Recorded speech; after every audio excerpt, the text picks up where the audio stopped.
In the 16th and 17th century, thousands of individuals, mostly women, were killed not because they did something wrong. They became victim of a phenomena called mass psychosis or mass madness. When mass psychosis occurs, results are devastating. As a general rule, people become more irrational, they become more sensitive, hyper emotional, illogical, and they cannot handle humor. The entire population starts believing in a common idea, and there remains no room for logic. Now, you might observe where I'm going with this. The world that we are living in right now, we are going towards another pandemic, and this pandemic is not of next highly infectious disease. It's of the mind. Shirley Jackson, one of the most famous horror authors, she says fear is the relinquishment of logic, the willing relinquishing of reasonable patterns. In the state of extreme fear, mind falls into panic, and that forces mind to seek comfort. This is the point where the lines between reality and fictions blur, and we see the beginning of a delusion. That happens on individual basis, and we see it as perversion of normal behavior. But when that happens in an entire population, it becomes a pandemic. And it's not the first time that we are seeing the signs of it. This has happened in the past. And it's not very hard to find the signs of mass psychosis. You can observe that entire population is more anxious,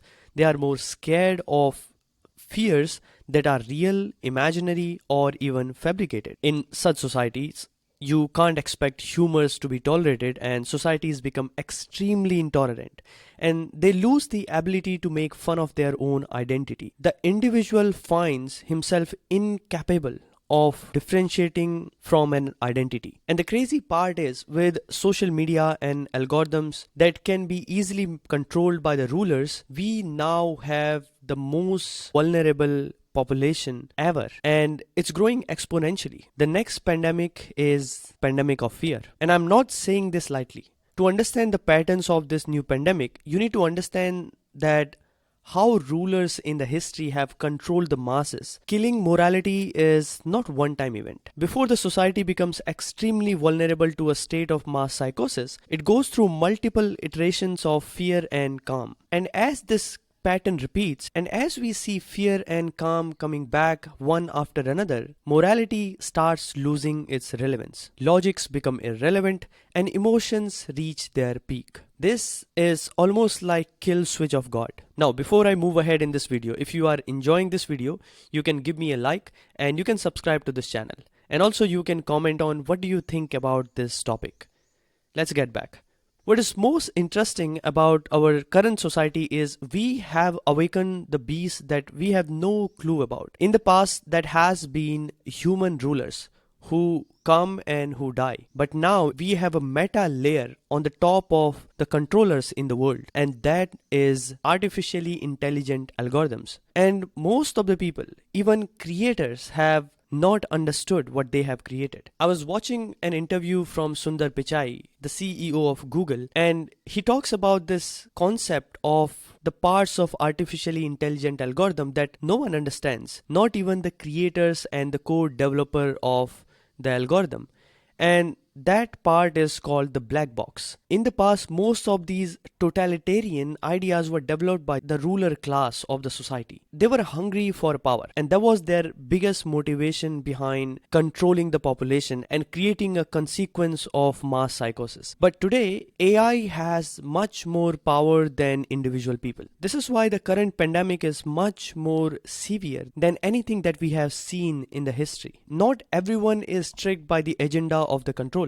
Some people gain the ability of seeing through the patterns, and they have the ability to free themselves and also to free other people. But in isolation, the opportunity does not exist. And this is why if rulers, in our case the algorithm, can build silos, it is near impossible for anyone to have conversations beyond their own beliefs. Now, if you think about the algorithms right now, we are living in mental silos. If you believe in one point of view on the internet, you will only be presented with the similar point of view opinions. And that divides society into small mental silos, and it is near impossible to accept anything that is beyond our own beliefs. Isolation offers perfect opportunity for our conditioning. Humans, just like any other animals, can be conditioned in isolation faster than while we are together in a community. Now, while I'm talking about the community, let me tell you about Conscious Entrepreneurs Hub. This is the community of conscious entrepreneurs working on their purpose-driven business, where I personally connect with you, I help you find your topic and start a meaningful business. Okay, coming back to isolation. Ivan Pavlov, in 1890, he made a significant discovery about behavioral reflux. He discovered something fascinating when he was training dogs. He writes this: behavioral reflux can be developed fastest in quiet laboratory with a minimum stimuli. He says isolation and patient repetition is the way to control a wild animal. And as you can observe, we are getting more and more isolated. Our most developed societies like Korea and Japan have the highest rates of suicide. When the society goes mad, the rulers offer a way out and present themselves as saviors. In exchange of control, they offer a deal to submit to their will. So you can see there is a clear advantage of creating mass psychosis. Rulers present it as the real freedom and play the game from the both sides. Far right or far left, in reality, is the same delusion. And because mass psychosis occurs in the presence of a controlled stimulus, the only way to prevent this disease and to protect yourself from it is by keeping the stimulus away. In Indian philosophy, a reflux or a reaction is explained to be caused by three factors. Because the stimulus exists, the senses exist that can perceive the stimulus, and a habit of the mind that sees from a certain perspective. So even if a stimulus exists, and even if you have senses that can perceive that stimulus, if your mind is not programmed in a way, you will have the ability to logic and reason with the effect of the stimulus. Social media algorithms are not just putting us into mental silos, they are also highly addictive. So they also change our habit patterns. Now, if we consider this true, that the three reasons why a reaction happens is because the stimulus